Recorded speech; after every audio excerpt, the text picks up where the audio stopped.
Hi, friends. Welcome to the Just Be podcast, the place where you can just be. Today's episode is a part of our Lattes and Letting Go series, so I invite you to grab a cup of coffee, tea, something cozy, get yourself comfortable, and just listen to some conversations about letting go.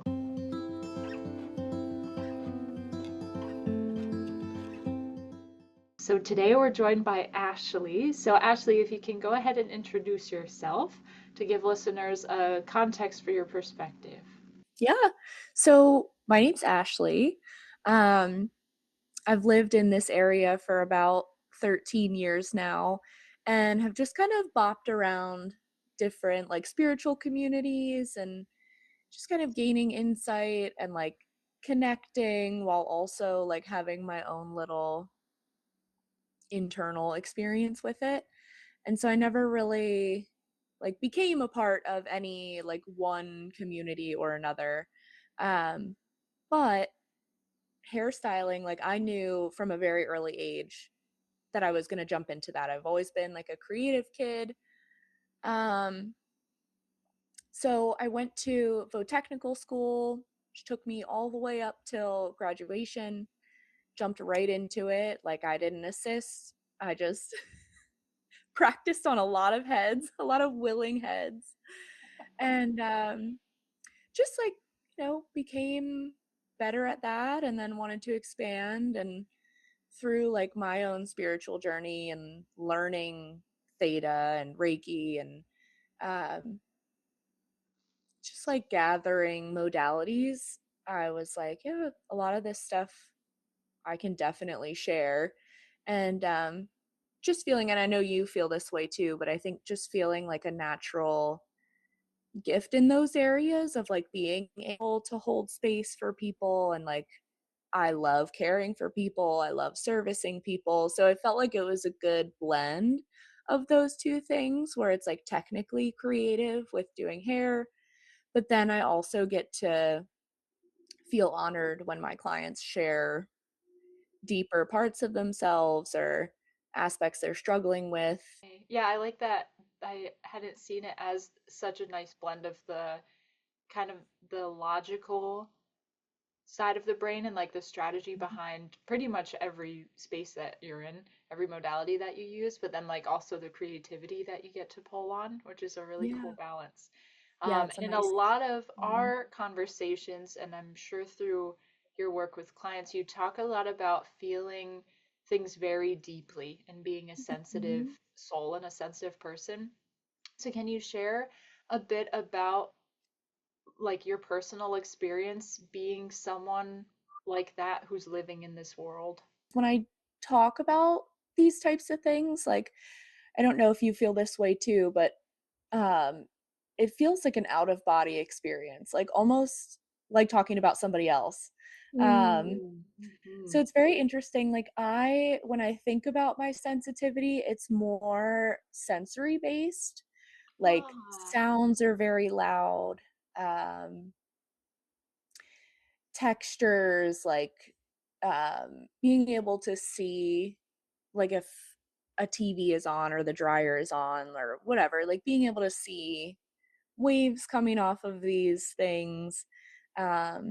I guess more enhanced like colors, and so everything's just very vivid and like visceral, and almost cerebral too. Like it's you can't really tell like what's kind of um I guess what kind of information is coming through. Like is it, you know, uh something that's coming up from the past, or is it just like,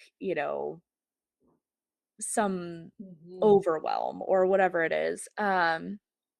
So I've always struggled to like be able to decipher between my sensitivity and then um how that sensitivity has been cultivated by trauma. So what was inherently mine to begin with and then what has been flavored.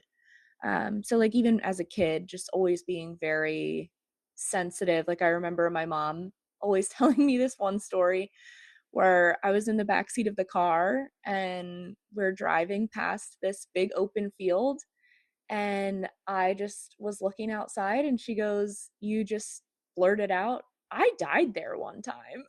She was like, Mm. "Don't ever say that Yeah. again. That just scared me." So like Mhm. always having experiences like that, very visceral dreams, like very intense dreams. So it's always been something I've had to like learn not to shut down, but then Mm. also learn to kind of sift through. Mhm. Um, so it's tiring, but I think like also learning how to harness it is more empowering too. So there's a very protective part of me that like protects that vulnerability and that sensitivity. So, Mhm. Yeah, and the question pops into my head as I'm thinking about like people who will be listening to this of what was it like for you towards the beginning when you were starting to become aware of mhm. yourself being sensitive? Like I can imagine as a kid you might not have always said like I'm a sensitive soul, like I have sensitivities, but when you started to like notice that and maybe put some words to it, what was that like? Yeah, I mean, I definitely can think back to being really little, remember not really feeling like fitting in, um, or feeling like I was always really connected to people that were older than me. Um, always like resonated with them even in a young body. Like when they spoke, I like knew what they were talking about in a weird way. And then even like up until it really I think kind of hit in like 2016, I'd say. Um, I had ended a long-term relationship and I started to really see karma in that time and like really able to see what was being put out from me and then what was coming back and like became very aware of it pretty quickly. And then that turned into like mirroring and learning about mirroring and how parts of myself show up in other people and how like those traits that I might not love about myself or that I feel jealous about somebody else like are either, you know, within us or a part of us. Um so yeah, and then it just kind of took off. I started seeing lots of numbers, lots of animals, had lots of experiences where I would be interested in a modality, show up and get introduced to this person who became a major part of my life. And that's just kind of followed me ever since. So I guess just being really aware of like symbolism and how that shows up and then following it like it's a game. Like it's a video game. Mhm. Yeah, like a simulation of Yeah, sorts. yeah, exactly. That's Yeah, funny. everything is a level. Yeah, yeah. So, Exactly. kind of adjacent to that is we've had a lot of conversations about how the systems that kind of make up like the more of the man-made part of our society are not always necessarily built for our well-being, Mhm. especially people who are more sensitive in any way, shape, or form. So can you share a little bit about what, like, if that's a new perspective for someone, can you share a Mhm. little bit about like what that means, or maybe some systems that you feel comfortable talking about that are not built for our well-being, so people Yeah. can, because I mean, we've both talked about being sensitive people, and I think for me at the beginning it was you I took a lot onto my own shoulders as feeling like this is happening within myself. So is it like a mental health thing? Is my body ill? Like what's going on there? And there can be a blend of that for sure, I think for everyone. But then when I did start looking around and going like, oh, this wasn't built to help me to recover and feel well, then it was like, oh, okay, now it's a little bit of a different arena where it's not just me, but I do need to figure out kind of how to adapt so I can exist in this type of society. So wherever that takes you. Yeah, that makes so much sense. And same, I level with you on that. Like in the beginning when it was like becoming when I was becoming more aware, I was kind of blaming myself for everything. So the first part of my healing journey was like, well, how do I become the most likable version of myself rather than how do I become my most likable version of myself? So to your point, being in a body too that is like quintessentially, I guess, feminine, that is very rejectful of the norms that we find ourselves in. Like I came out of high school with Hashimoto's, an autoimmune disease. Um, Pretty much came into the world with a broken heart. I have congenital heart disease and fragile skin, anemia, plenty of like cycle issues. So I've always been almost of every doctor's worst nightmare and have to figure it out on my own. So I kind of like fall into that category of a lot of people that are fed up with like asking for help and then have to figure it out on our own. Then you find a community of people who are like, my body is also being impacted by this system that only praises like overproductivity, run your body like a machine, don't take breaks, don't be a woman. And so I also know that if there are epidemics like a mental health epidemic or an autoimmune epidemic or an endometriosis epidemic, there has to be a common denominator. And every individual that has those illnesses are not the common denominator. It has to be the system. So like I don't subscribe to the westernized like individualistic experience of like just heal yourself and take this medicine because that's not what we're here for. So that doesn't I just I reject all that. And so it might take longer, but I'm also like fine with finding the right people, finding the right tools, using a bunch of different tools to help myself, and then also like allowing people to break down those systems one at a time and giving them permission to break down those systems too. Because the more I talk about it and bring it up, I'm like starting to see a lot of other therapists talking about it and not being afraid to talk about it. So that's pretty cool. But Hmm. yeah. And so, what is it like for you, like kind of taking all of this more on like a day-to-day basis? Because in my experience, when I'm having to honor how I feel like I'm built versus how society tells us to be is obviously two very different spaces. And I find that how society encourages us to be is like very dopamine rushing. Like it is so fun to like move fast paced and to get things done and like do a lot very quickly. Like it is so fun until your body can't keep up and then it's really not fun at all. And I found from my own experience, I had to learn and still to this day have to keep learning about what discipline is and the like non-dopamine rush that you get from just being disciplined, but feeling better in the long term by being aware of like limitations that my body has in its current state and what my mind can really healthily support.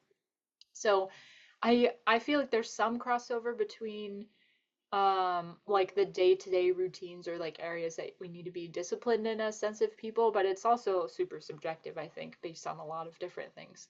So how does this look for you on like a day-to-day basis compared to maybe before you were as self-aware as you are now? That's a great question too, because when I am like listening to you ask that, all I can think of too is like, well, what is our definition of discipline? Because that's Mm-hmm. also like another moving piece.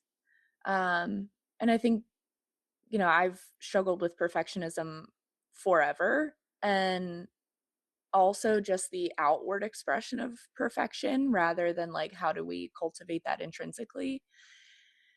And so I've had to really blend like discipline with also allowing myself enough compassion to say that like my trauma has created a scenario that has made me act in ways that others might have perceived as being not so disciplined. But that for me, being able to like rest my mind and like, for instance, smoke a joint or something like that might be perceived as unhealthy in someone's mind. But in my mind, when you work up here all day long, and if that's, all that you've tried to be able to kind of rest, then it makes sense. And I also wear things out. So if I'm like feeling like I'm doing something that might be my logical side's, protection mechanism, because I think too, discipline is there to protect us from failure in a sense, or even perceived failure. So I guess to answer your question, like I'm just always trying to level it with compassion. And sometimes that looks like radical compassion. And then sometimes it looks like feeding myself 6 times a day and like having 3 meals and 3 snacks. Yeah. Um, so yeah, and like trying to equate that more to like my, is this scarcity mindset or Mm. is this abundance mindset? And like sometimes if I'm running my body for 6 hours a day and not eating, I'm then more capable of making a, less disciplined decision for myself. So Mm. kind of trying to, and that might be a better way to put it, but trying to like check in with myself daily. Am I feeding myself? Am I checking off these things that my body actually needs because I have to live in it? And like that usually sets me up for a better mindset. Yeah. Oh, I like that. I feel like that's a lot more accessible than trying to depend on yourself in the moment. Like your Hmm. perspective sounds more, it's almost like preventative, like Yeah. setting yourself up for a successful day rather than needing to force a helpful decision when you haven't eaten and you've been overrunning yourself for whatever reason. Um, and just having that like the awareness of that in your mind, I feel like it can be so helpful of okay, I have not eaten yet today and I need to make a decision of what to do next. I know what helps my body feel better and what helps my mind to be Hmm. clearer. So I'm going to do that rather than in this moment, I might feel like I should keep going or keep pushing forward or stop a few places on the way home before getting food. So I like that approach of kind of structuring your day ahead of time in a way that's really supportive. So when you arrive into the day, you're supported Hmm. rather than like needing to make these like uh, short term like pivots and shifts throughout the day. So I think that's a Yeah. very like that in and of itself is that compassionate perspective. And I think just the reality that you shared there too of discipline does look a lot of different ways, but if you can come into each moment with compassion, then it can look all sorts of different ways. And there's still that like softness and um, deep acceptance for whatever happened that day without needing to rationalize necessarily or like validate. Because I know that was a big one for me too, was my body had super clear signs, but my mind would try to rationalize it for a really long time until I learned to trust my body's signals before my mind could make sense of it. So like we talk about this a lot, like having a time set up to go hang out with a friend and you wake up and your Hmm. body's like no, but then your mind could go, oh, but I have the day off, so like I should be Hmm. able to get through it.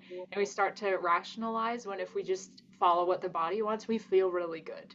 And Yeah. yeah, we might have to say no to people sometimes, and that doesn't feel good, and people respond to no in very colorful ways sometimes. But at least you'll feel good.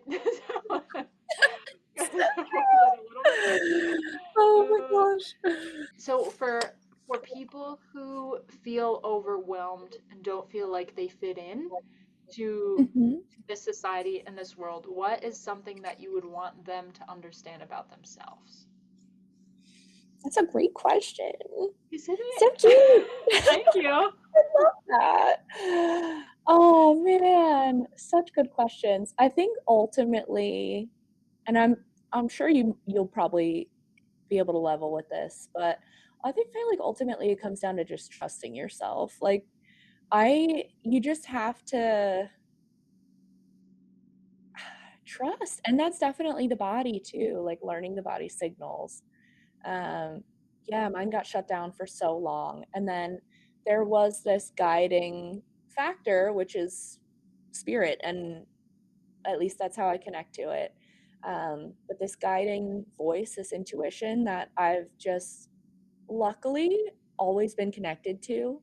I don't really know how to explain that to other people, but it is just a soft, super soft whisper, and I try and reflect on the amount of times that I didn't listen to it and it turned out to be right. And then I reflect on the amount of times that I did listen to it and it also turned out to be right. That's a cool So, exercise. yeah. Yeah, that's super helpful. Hmm. Oh, Yeah, a I lot of love that. intuition practice. Yeah, absolutely. Um, so my mind started going into the direction of something that you've shared with me about trauma's impact on the brain. Hmm. And I feel like it's really helpful. It helped me to hear this from you of in I think probably less in the psychology world, but more in the like energy work Hmm. world, we hear about like healing as just like a word that's kind of thrown around and Totally. like okay, if we're healing something, is it broken or like what does that look like? Can you ever heal something? Like the whole thing. And you've shared with me before the kind of the impact that trauma has on the brain and like can it be healed? Can it not be healed? Is it a permanent thing? And is that necessarily a bad thing? To go through trauma and have it be changed. So for people who are unaware, can you share like a little bit of what you think might be helpful for them to know? Yeah. And, I'm certainly no neuroscientist, but it is a special interest. And from what I have learned, it can create visible lesions on the brain that they can measure it. Um, and the ACE studies over so many years, they've determined that that is the number one health crisis in America is unresolved trauma in children and adult children who've gone through trauma. Um, so I think there's something to be said for like being able to dive into painful experiences, because it does add contrast to everything. But in this society that we have, we're so focused on avoiding that trauma and avoiding the pain that it causes and the grief that it causes. And we're never allowed to talk about who caused it and how covert it was and how normalized it was. And I think it also takes being able to know that good people can also hurt people, and that has to be recognized and understood and like healed too, because like we all have to heal together. And even some of the most healing, things are just conversations of repair. So just being able to say like I hurt you and I hear that, and being able to take acknowledgement for that and like accountability, um that's healing. And I think healing can be so simple, and we just are so focused on still ourselves instead of, well, how can I heal with another? How can I heal in conversation? How can I heal in reflection? How can I heal in grief support? Like there are a million different ways to heal, but I think living in a society that refuses to look at the multifaceted way that grief shows up, like it's not just reserved for loss. And I think in our westernized and very white European history that it's really deemed only viable for loss of a person. And even then, we still don't talk about that. We don't talk about how much losing somebody hurts us. And how do you feel like practices like Reiki or theta healing or like I know that you're very intentional with your hairstyling work as being like a point of connection, like deep Mm-hmm. connection for people and like the physical touch side. How does that support kind of all of the, we've dipped into a lot of different themes with sensitivity and trauma. Mm-hmm. How do you feel like those, like the types of modalities that you've learned can support people who are going through these types of experiences? Yeah, that's a great question too. Um, I feel like anything that supports relaxation and supports a nervous system that's been on high alert since birth, that's great activation. So whatever modality it takes to get there, and like I've explored a bunch of them, I don't ever think that one is better than the other. I think they're all just there to help us reach wherever the center of our core is, whatever that looks like. Um, so yeah, I'm always like open to whatever comes in, but Reiki is just, it's always been very relaxing to me. I always fall asleep and I get like the body twitches, and then I'm always like, oh, I know something's moving through. So I can really like feel it. With theta, I feel like it taps into the more brain candy part where it's a lot of um, like past life regression, tapping into all the like woo woo stuff, so to speak. Mhm. So that's kind of fun with that. And then, yeah, tarot is fun just to be able to, like, with that intuition testing again, like just being able to see what you've been feeling come out in a card is, that's fun too. So just having Mhm. fun with it. It's a Yeah, good time. just exploring what feels good. I like that Yeah. center point, like the guiding north stars, like just relax. Like find something that helps you to Yeah. relax. Just relax. And this is probably a good moment to take a side quest towards the theta healing side of things because I think it's not like as popular as Reiki is getting is still pretty uncommon, Mhm. and I think theta healing is like even more kind of its own niche modality. So for Yeah. people who don't know what that is and maybe are familiar with Reiki, like maybe comparing the two, can you help explain to people what that modality is like? A theta healing is a subconscious rewiring of the neural pathways. So from 0 to 7, us being in a theta brainwave state where we're 100% open, we're like sponges. You're pretty much, your nervous system is like set up by 7. So everything that you're doing, your patterns, the way that you perceive life, the way that you perceive your caregivers, the way that you perceive yourself is set up foundationally by 7. So the idea with theta is that we go back in time and fix those limiting beliefs that have been kind of placed in our brain as these little ants, from society, family members, whatever, whatever, um, even past life stuff, and change that through your core beliefs, soul beliefs, genetic beliefs. And so we go through all those different levels and change the pathways to mirror the more higher aspected beliefs. So, like if you unconditionally love yourself, most of us don't. So I always bring that belief in first. And my mentor taught me that, and I'll take that with me forever. Um, you can go back in time and heal like baby in the womb. So you're just sending that unconditional love back. It's great for anyone who's a C-section baby to help bring in the energy of being birthed with that beautiful experience. Hmm. So being able to really go back in time and kind of help rewire those pathways is totally different than Reiki, which is where you're not really talking back and forth, but it's a little bit more of a like chakra based, Mhm. um, where I'm like moving the energy through. We're not really talking about it too much until the end. Um, but yeah, I love Theta is so fun. It's Me very, too. when you have permission to dive into somebody's world, it's interesting. It's really Yeah. cool. Yeah. Oh, I definitely enjoyed it when we did our sessions. It's It is fun. very different than Reiki. Like the whole session format is very different.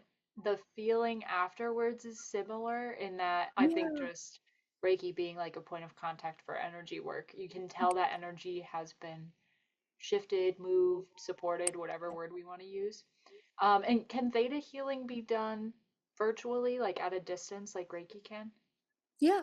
Oh, Yeah, cool. absolutely. Yeah, we could do Zoom sessions, work just as well. Um, Cool. yeah, it's really, Awesome. yeah. Oh, I like that. And then uh, we've dipped into some different spaces that you're in, but is there anything that you want people to know about your work that we haven't dipped into, as well as if people are really driving with the Ashley vibes and they want to talk to you, they want to book with you, how can they You're funny. uh, book a session with you. And I'll also include links in the description as well for your website and stuff. Oh, that's so cute. I appreciate you. Um, yeah, I have, with my neurodivergence, I run a loose ship. That's why I'm only responsible for myself. And that definitely helps me care for people a little bit better. So I always, it's best to reach out. Always best to reach out. In 2026, I respond very quickly. We are always on our phones, and I am too. So I'm a good texter. Even the online booking is pretty great. But as far as booking like spiritual services, I love to engage with people first just to get a feel of like where we're starting. Um, so it's always a good option to email or text. But as far as like what I offer on my website, it's all listed out there, easy to find.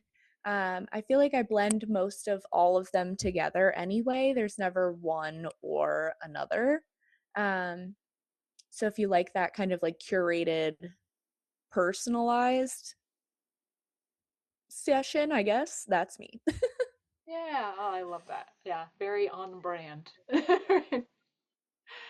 And for people, I say this in every episode, for people who are listening and really like the conversation or really like Ashley, they can comment and tell me such things. And then I'm sure Ashley would be open to coming back on and we can have more conversations with her.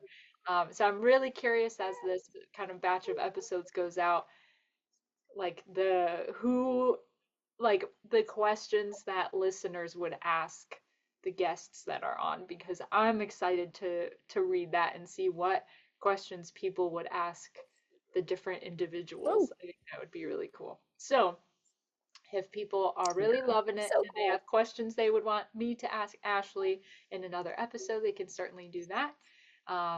And I would look forward to that.